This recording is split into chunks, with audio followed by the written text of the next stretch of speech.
Bismillahirrahmanirrahim. Assalamualaikum warahmatullahi wabarakatuh. Innal hamdalillah nahmaduhu wa nasta'inuhu wa nastaghfiruh wa na'udzu billahi min shururi anfusina wa sayyiati a'malina. May yahdihillahu fala mudilla lahu wa may yudlil fala hadiya lahu.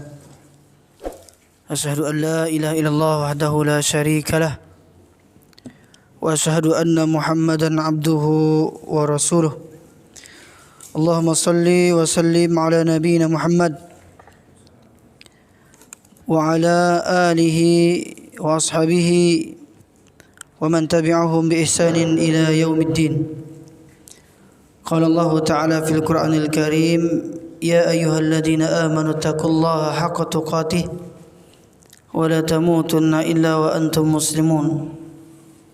Ya ayyuhalladzina amanu taqullaha wa qulu qawlan sadida يصلح لكم أعمالكم ويغفر لكم ذنوبكم ومن يطع الله ورسوله فقد فاز فوزا عظيما فإن أصدق الحديث كتاب الله وخير الهدى هدى محمد صلى الله عليه وسلم وشر الأمور محدثاتها فإن كل محدثة بدعة wa kullu bid'atin dhalalah wa kullu dhalalatin finnar. Amma ba'd. Jemaah salat maghrib yang dirahmati Allah Subhanahu wa taala, alhamdulillah kita memuji dan bersyukur kepada Allah Jalla Jalaluh yang pada hari ini masih memberikan kita kesehatan dan kesempatan untuk bisa menimba ilmu agama dalam rangka mendekatkan diri kita kepada Allah Subhanahu wa taala. Salawat serta salam semoga tetap tercurahkan kepada Nabi kita Nabi Muhammad sallallahu alaihi wasallam, seorang rasul yang diutus oleh Allah Subhanahu wa taala untuk menyempurnakan akhlak yang mulia. Jamaah salat maghrib yang dirahmati Allah Subhanahu wa taala, pada kesempatan yang berbahagia ini kita akan bahas sedikit tentang masalah uqubah atau hukuman untuk pelaku homo. Ya. Dalam bahasa Arab homo disebut dengan al-liwat. Pertama, dia akan mendapatkan hukuman dari Allah Subhanahu wa taala, yaitu Allah Subhanahu wa taala akan membutakan mata orang-orang yang melakukan praktek homoseksual. Ketika zaman Nabi Lut, ya, kaum Lut alaihissalam, mereka berani melakukan perbuatan yang nista ini. Perbuatan yang mana perbuatan ini Perbuatan ini merupakan dosa besar. Allah akan butakan matanya. Sebutkan dalam surah Al-Qamar ayat 33, Allah berfirman, "Kadzabat qaumul Lutin bin nuzur." Kemudian Allah katakan kaumnya Lut telah mendustakan peringatan. Datang peringatan tentang bahayanya homoseksual, kemudian mereka melakukan perbuatan itu. Kemudian di ayat yang ketujuh Allah katakan, walaqad rawaduhu an dayfihi fatamasna a'yunahum fadhuqu adabi wa nudhur. Sesungguhnya mereka telah membujuknya agar menyerahkan tamunya kepada mereka, lalu kami butakan mata mereka, maka rasakanlah azabku dan ancaman-ancamanku. Nah, di dalam ayat ini Allah menceritakan tentang bagaimana balasan yang Allah berikan kepada kaum Lut, yang mana ketika itu kaum Lut berusaha untuk masuk ke rumahnya Nabi Lut alaihissalam karena ingin merebut tamu-tamunya Nabi Lut. Nabi Lut punya tamu ganteng-ganteng. Tamunya ini seorang malaikat yang berubah wujud menjadi manusia. Akhirnya kaumnya Lut tertarik dengan tamunya Lut. Tertarik sama laki-laki, ya bukan sama perempuan.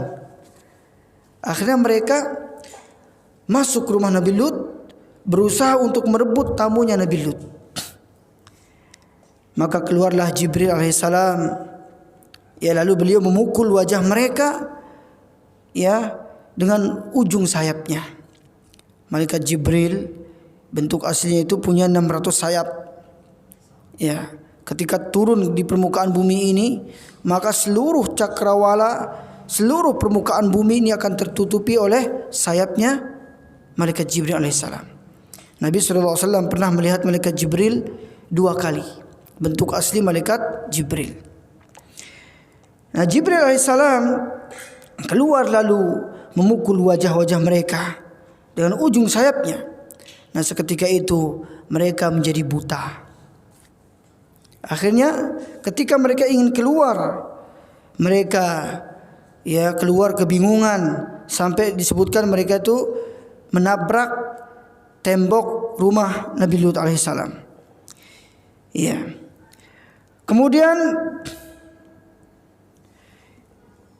hukuman yang kedua yang Allah berikan kepada mereka, Allah kirimkan suara yang sangat keras. Suara yang bisa, ya, menjadikan mereka itu binasa. Lebih keras daripada suara guntur, lebih keras daripada suara bom. Ya. Ini Allah kirimkan suara yang sangat keras. Allah berfirman, fa akhadhathumus sayhatu musyrikin. Mereka dibinasakan oleh suara yang keras yang mengguntur ketika matahari akan terbit. Ini balasan bagi kaum Lut.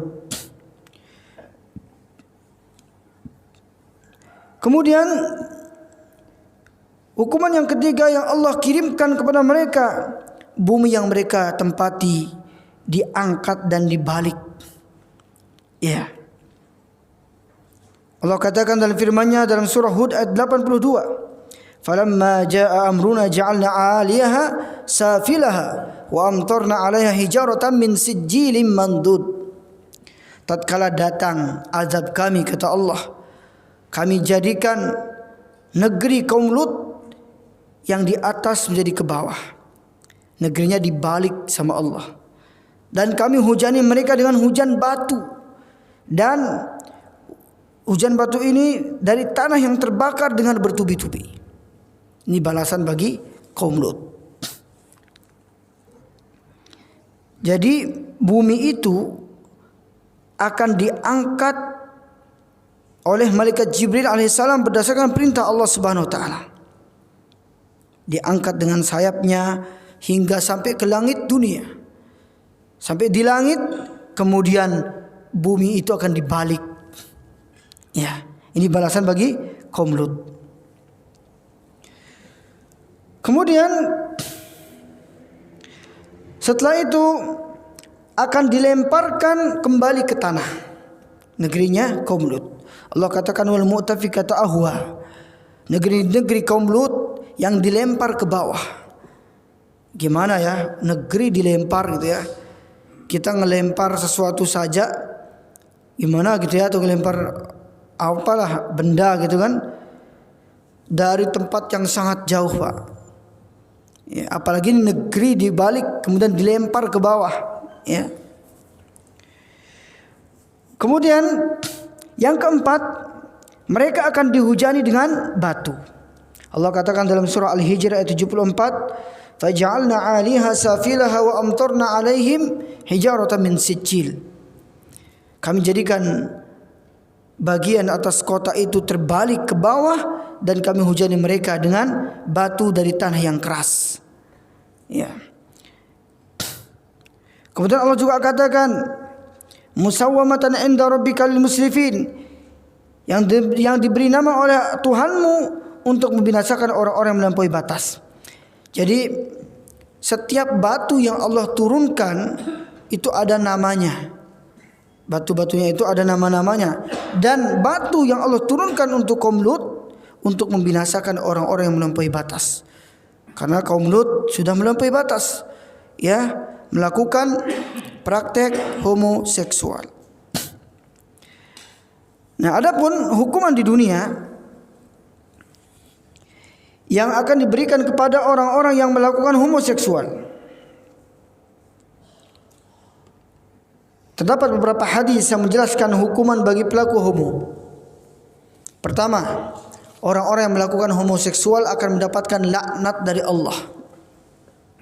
Berdasarkan hadis dari Ibnu Abbas radhiyallahu anhuma bahwa Rasulullah sallallahu alaihi wasallam bersabda, "La'anallah man 'amila 'amala qaumi Lut. La'anallah man 'amila 'amala qaumi Lut. La'anallah man 'amila 'amala qaumi Lut." Sampai 3 kali. Ya, Rasulullah mengatakan Allah melaknat manusia yang melakukan perbuatan homo seperti kaum Lut. Allah melaknat manusia yang melakukan perbuatan homo seperti kaum Lut. Sampai 3 kali Rasulullah menyebutkan. Ini menunjukkan bahwa hukuman bagi orang-orang yang melakukan praktek homoseksual ini sangatlah berat. Pertama, dia akan mendapatkan laknat. Kemudian yang kedua, dihukum dibunuh. Nah, ini hukum Islam, dihukum bunuh, baik yang menjadi subjek maupun objek, baik itu pelakunya maupun orang yang diajak, ya, orang-orang yang diajak untuk melakukan perbuatan seperti itu. Bagaimana kalau orang-orang itu tidak tahu kalau dia itu disodomi? Misalkan dia dikasih obat tidur, dia kan nggak tahu, maka ini tidak terkena laknat. Yang terkena laknat ketika laki-laki sama laki-laki suka sama suka, kemudian dia melakukan praktek homoseksual, mereka inilah akan dilaknat oleh Allah Subhanahu wa taala. Selain itu, mereka dihukum bunuh. Ya, berdasarkan hadis dari Ibnu Abbas radhiyallahu anhuma bahwa Rasulullah sallallahu alaihi wasallam bersabda, "Man wajadtumuhu ya'malu 'amala qaumi Lut faqtulul fa'il wal maf'ul bihi."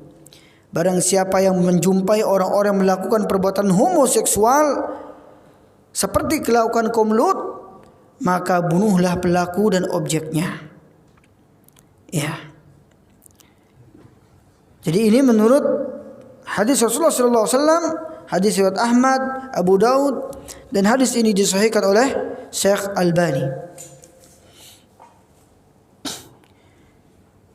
Namun ketika kita berada di bawah hukum pemerintah, di bawah undang-undang, maka kita serahkan kepada pemerintah. Jangan sampai seorang main hakim sendiri kemudian dia membunuh pelaku homoseksual. Namun di negara kita, ya, perbuatan seperti ini malah dilindungi. Ya, malah dilindungi. Perkawinan sesama jenis sudah ada di Indonesia. Ya. Seharusnya ini harus dibasmi sampai ke akar-akarnya. Jangan sampai ada orang yang melakukan perbuatan seperti ini, karena ini merupakan dosa besar. Nah, para ulama berbeda pendapat tentang cara membunuh orang-orang yang melakukan homoseksual. Bahkan Ibnu Qayyim yang menyebutkan riwayat dari Khalid bin Walid radhiyallahu anhu ketika beliau diberi tugas oleh Khalifah Abu Bakar radhiyallahu anhu untuk memberantas pengikut nabi-nabi palsu. Di situ ada Musailamah al-Kadzdzab, ya, nabi-nabi palsu. Kemudian Khalid bin Walid ketika berada di pelosok Jazirah Arab, beliau menjumpai ada lelaki yang menikah dengan lelaki. Ya. Kemudian beliau mengirim surat kepada Khalifah Abu Bakar. Ya. Nah, penuturan Ibnu Qayyim disebutkan, "Fastasyara Abu Bakar As-Siddiq as-sahabah radhiyallahu anhum, fa kana Ali ibn Abi Thalib asudduhum qawlan fihi faqala ma fa'ala hadha illa ummatun minal umam wahidah faqad alimtum ma fa'ala Allahu biha ara ay yahriqa bin nar fakataba Abu Bakar ila Khalid faharaqahu." Abu Bakar As-Siddiq radhiyallahu anhu bermusyawarah dengan para sahabat radhiyallahu anhum ajma'in. Kemudian Ali bin Abi Thalib yang paling keras pendapatnya. Beliau mengatakan, kejadian ini hanya pernah dilakukan oleh satu umat, dan kalian telah mengetahui apa yang Allah lakukan untuk mereka. Maksudnya di sini kejadian seperti ini dilakukan oleh kaum Lut. Ya. Kemudian apa yang Allah lakukan untuk kaum Lut? Ya. Kemudian Ali mengatakan, saya mengusulkan agar mereka dibakar. Ini usulnya Ali bin Abi Thalib. Orang-orang yang melakukan homoseksual dibakar. Yang menurut Ali bin Abi Thalib. Selanjutnya Abu Bakar mengirim surat kepada Khalid bin Walid. Lalu beliau membakar pelaku pernikahan homoseksual. Ya. Atas usul Ali bin Abi Thalib. Kemudian Ibnu Qayyim melanjutkan pendapat Ibnu Abbas. Wa qala Abdullah Ibnu Abbas ay yanzura a'lama fil qaryah fayarmil liwat atau fayarmil luta minha thumma yatabi'u bil hijarah wa qala Ibnu Abbas hadha al had min uqubatillah lil liwatiyah qaum Lut. Sementara Ibnu Abbas mengatakan, lihat tempat yang paling tinggi di kampung itu, kata Ibnu Abbas. Lalu pelaku homo dilemparkan dalam kondisi terjungkir. Ini menurut pendapat Ibnu Abbas, pelaku homoseksual diangkat dulu di tempat yang tinggi, kemudian jatuhkan dari tempat itu. Ya. Kemudian langsung disusul dengan dilempari batu, dirajam. Ya. Kemudian Ibnu Abbas berpendapat demikian karena ini merupakan hukuman yang Allah berikan untuk pelaku homo dari kaumnya Lut. Allah lempari batu. Berarti orang-orang yang melakukan homo harus ya dirajam, dijatuhkan dulu kemudian dilempari batu. Ya. Jamaah salat maghrib yang dirahmati Allah Subhanahu wa taala.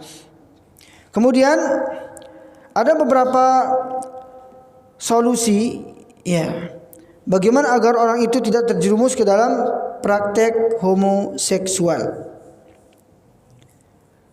Di antaranya adalah selalu menyibukkan diri dengan hal-hal yang bermanfaat. Sibukkan dengan kajian, sibukkan dengan ibadah, sibukkan dengan puasa Senin Kamis.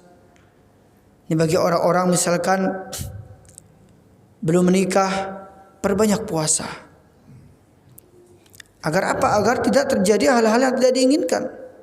Makanya Rasulullah menyebutkan, ya ma'asyaras sabab, ya ma'asyaras sabab, man istata'a minkumul ba'ah falyatazawwaj fa innahu aghaddu lil basar wa ahsanu lil farji. Faman lam yastati fa 'alaihi bisyam fa innahu lahu wija. Wahai para pemuda, para jomblo, hendaklah kalian menikah. Jika kalian mampu dari segi lahir batin, maka menikahlah. Karena menikah itu bisa menundukkan pandangan, bisa menjaga kehormatan, menjaga kemaluan. Jika tidak mampu, ya barang siapa yang belum mampu untuk menikah, maka hendaklah dia berpuasa. Karena puasa itu merupakan perisai, benteng. Ya. Jadi orang-orang yang belum mendapatkan jodoh, ya bersabar dulu, perbanyak puasa. Ya. Ini salah satu cara untuk menghilangkan penyakit-penyakit homoseksual. Karena ketika seorang berpuasa, dia akan mengurangi syahwatnya. Ya. Jadi sibukkan diri pada hal-hal yang bermanfaat, baik dalam perkara agama maupun perkara dunia. Allah katakan dalam Al-Quran, فَإِذَا فَرَغْتَ فَانْصَبْ, maka apabila kalian telah selesai dari suatu urusan, kerjakanlah dengan sungguh-sungguh urusan yang lain. Usahakan seseorang itu menyibukkan diri pada hal-hal yang bermanfaat, dan jangan sibukkan diri dengan hal-hal yang tidak bermanfaat. Apalagi duduk-duduk yang tidak bermanfaat, bergadang yang tidak bermanfaat, ya, apalagi main judi yang tidak bermanfaat dan yang lainnya.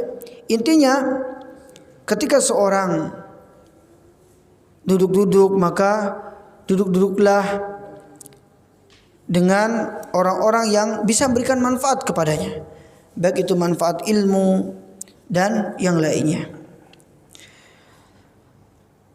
Kemudian dalam perkara dunia ini juga diperbolehkan ketika seorang enggak ada kesibukan, sibukkan dalam urusan dunia, ya, misalkan dia sibukkan dengan bekerja, sibukkan dengan misalkan nyapu-nyapu rumah atau yang lainnya. Jangan sampai pikiran ini kosong, ya, kemudian dia selalu memikirkan hal-hal yang tidak baik. Ya, itu diantara solusinya. Berikutnya, menjauhkan diri dari sebab-sebab yang memudahkan seseorang jatuh kepada kemaksiatan. Ya, saddud dzara'i allati tuaddi ila al-fasad. Menahan, menghalangi perkara-perkara yang mengantarkan seseorang kepada kerusakan. Ya. Di antaranya dia tidak boleh berkhulwat, adamul khulwah. Tidak boleh berduaan baik dengan perempuan maupun dengan laki-laki. Dengan perempuan saja enggak boleh, apalagi dengan laki-laki. Ya. Adamul khulwah. Adamul ikhtilat, tidak boleh berikhtilat, bercampur baur. Ya. Kemudian tidak boleh memandang wanita-wanita di tempat-tempat yang sepi, misalkan di internet dan yang lainnya. Kemudian tidak boleh berduaan dengan perempuan atau dengan laki-laki. Ini semuanya diharamkan. Nah, ketika seorang mampu menjauhkan diri dari sebab-sebab ini, ya, maka sedikit demi sedikit dia akan bisa, ya, mengobati penyakit homoseksual. Ini bagi orang-orang yang sudah terkena penyakit ini, maka hendaklah dia selalu menjauhi perkara-perkara yang mengantarkan dia kepada perbuatan yang hina ini. Berikutnya, ketika seseorang merasakan kelezatan dari perbuatan yang dia lakukan, ingatlah akibat atau dosa yang akan ditimbulkan dari perbuatan yang dia lakukan. Jadi ingat-ingatlah akibat yang ditimbulkan. Misalkan berupa penyesalan, rasa gelisah, bingung, dan yang lainnya. Seseorang kalau sudah melakukan perbuatan ini, biasanya dia akan bimbang. Hatinya akan galau, resah. Ya. Memang awalnya terasa lezat. Seperti itulah orang-orang yang bermaksiat kepada Allah. Awalnya nikmat, tapi setelah itu dia menyesal. Ya, menyesali perbuatan yang dia lakukan. Dan ingatlah adab yang Allah berikan kepada orang-orang yang melakukan homoseksual.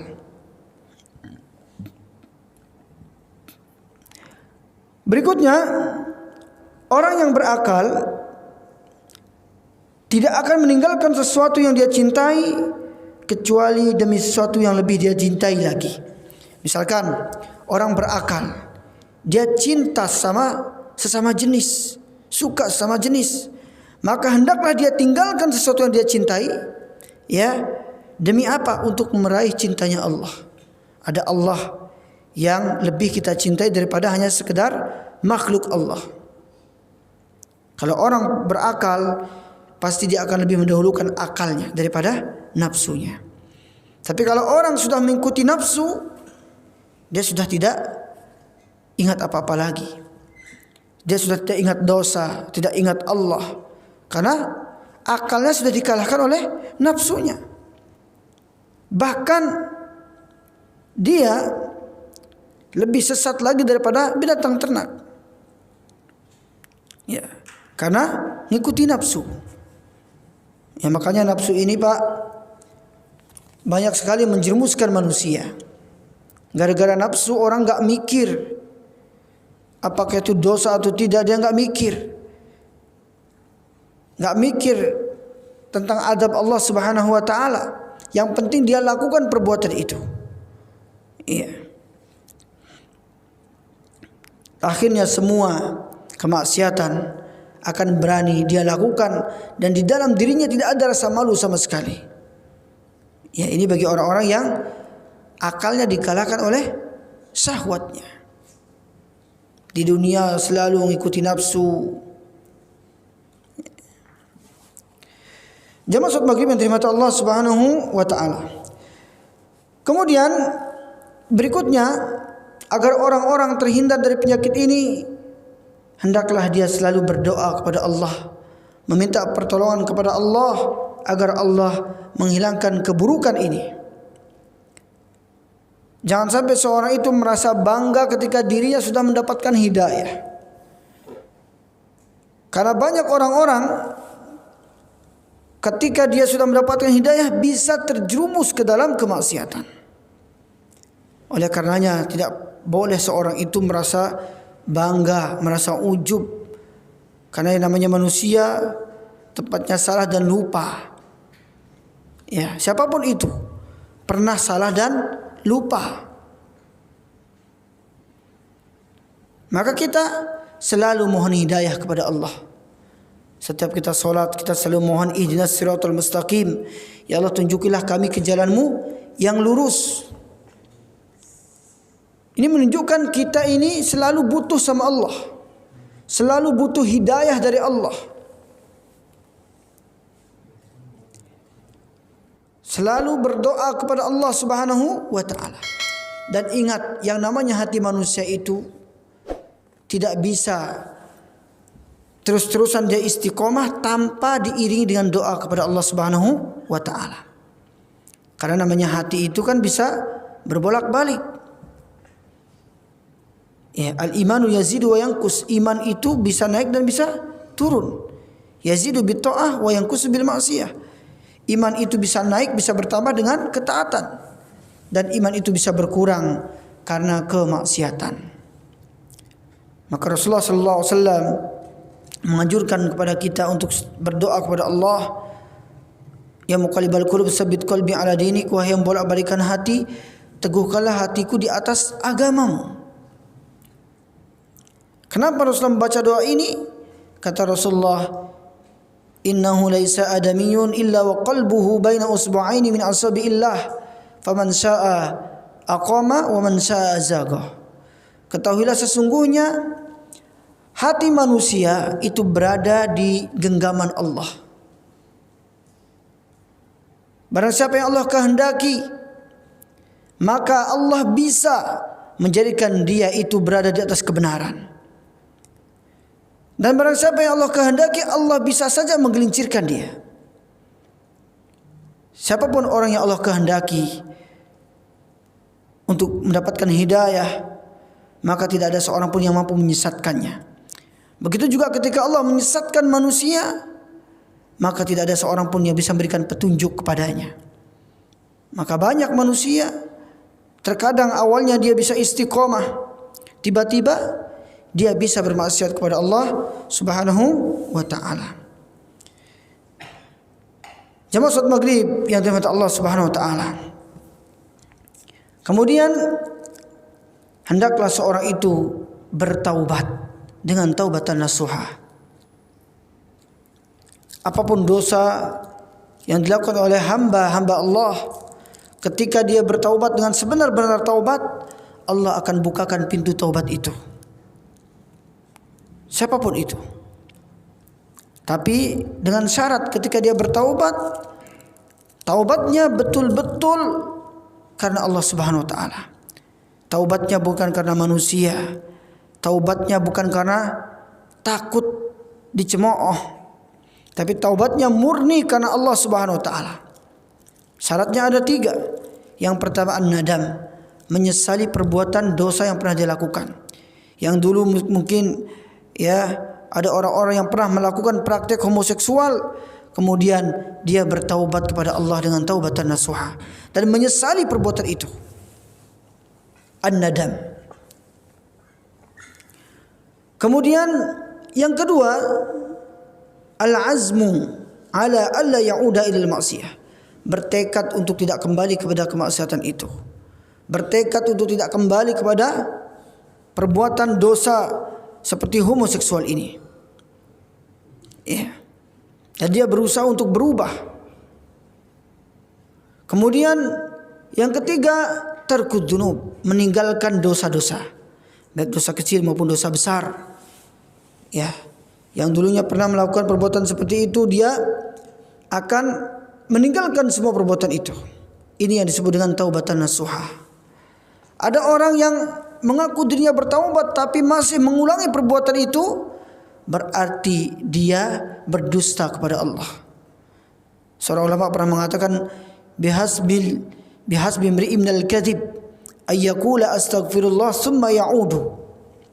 Cukuplah seseorang itu dikatakan berdusta, berbohong ketika dia mengucapkan astagfirullah, aku mohon ampun kepada Allah, summa ya'udu, kemudian dia mengulangi lagi kemaksiatan itu. Ya, ini orang yang berdusta. Ya, jadi ini beberapa solusi bagaimana agar orang itu terhindar dari perbuatan homoseksual ini dan bisa mengobati penyakit homoseksual ini. Karena sesungguhnya setiap penyakit itu pasti ada obatnya. Namun obatilah penyakit itu dengan perkara-perkara yang dihalalkan oleh Allah.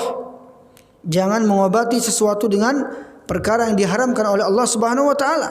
Misalkan seseorang yang sudah terkena penyakit homoseksual ini, kemudian dia mau mengobati dengan cara yang haram. Misalkan dia mengobati dengan cara berzina dengan perempuan. Biar dia enggak suka sama laki-laki, dia obati dengan sesuatu yang haram. Ya, ini jelas akan menambah dosa lagi. Dosa dia melakukan homo dapat dosa, berzina dengan perempuan juga dapat dosa. Ya, jadi double dosanya, Pak. Seharusnya seorang itu mengobati perkara yang haram itu dengan cara yang halal. Misalkan dengan cara menikah. Ya, mudah-mudahan kita terhindarkan dari semua penyakit ini dan kita selalu berlindung kepada Allah agar kita dijauhkan dari penyakit-penyakit yang seperti ini. Ya, ada sebuah doa yang diajarkan oleh Rasulullah sallallahu alaihi wasallam. Allahumma inni a'udzubika